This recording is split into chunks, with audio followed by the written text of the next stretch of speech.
izao fotoan-dehibe izao tokoa isika riavana. Andro avy amin'nisy tompo izao dia ho azy ny fikasantsika olombelona. Manatona an'Andriamanitra isika hitady ny fampihavanana vaovao aminy mba hahatonga antsika ihany koa anjakan'izany fihavanana eo amintsika samitsika olombelona izany.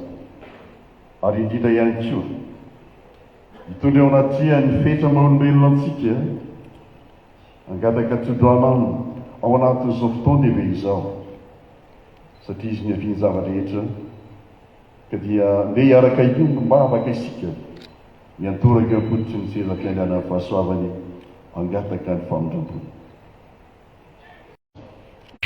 Ry Andriamanitra be famondram-po indrindra, tomponay sy mpamonjy anay ianao ary andrian'ny fihavanana, meo fahasoavana izahay mba hientiretanay mafy ny loza lehibe izay manodidina anay noho ny fisarahana mampalahelo ety aminay. Mifankahaly izahay, mifampitsara ambony any, mifanenjika ary mifandrafy mihitsy aza. Koa indreto izahay ankehitriny mitondra ao anatrianao ny etaetanay dia ny angataka ny famelana dia ny famelana ny elokay izay hevitra mampisaraka anay aminao ry tompo. Mbola maro ny madinika tsy mahazo ny anjara masoandrony tsy nahinay teo amin'ny fiainanay.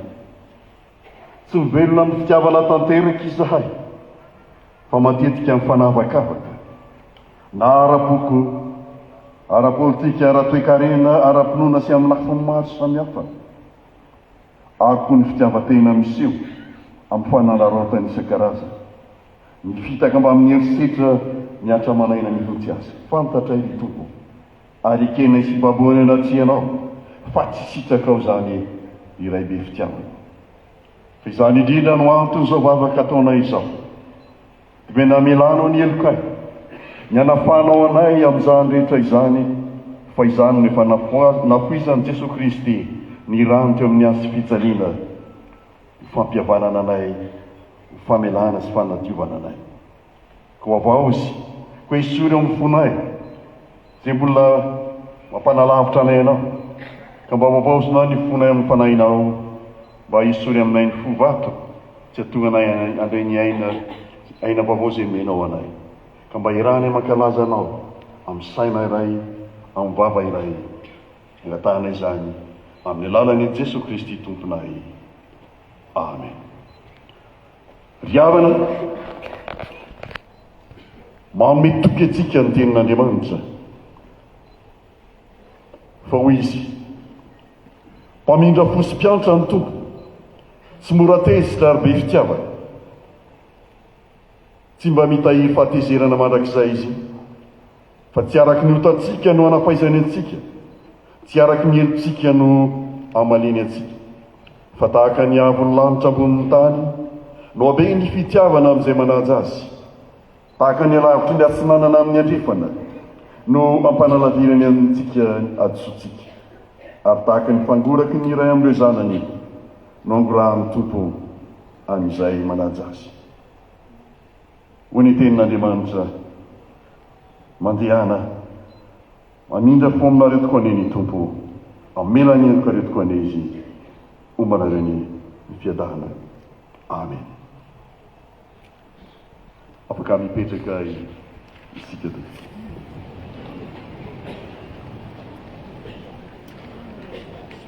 Rehefa malala zava-dehibe ao anatin'ny fotoana tahaka izao ihany koa ny fandrenesantsika, ny fanavaozantsika ny fiainantsika ny sitrapon'Andriamanitra eto amin'ity firenentsika ity sy ho antsika isam-batan'olona eo amin'ny andraikitra samihafa, eo amin'ny sehatra samihafa zay netsony tompo antsika. Ko andeha hanomana fosy ny fanahitrikisika, andeha ny tenin'Andriamanitra ary mialohan'izany anefa eo iraintsika ny hira amin'ny laharana varaika amby roapolo ny andininy fahatelo ao anatin'ny fandarana. Dira faraky amin'ny roapolo andiny fatiry any ao anatin'ny fandaharana. Ary aorian'izany dia hitsangana ny tompon'anjara amin'ny famakiana ny tenin'Andriamanitra antsika.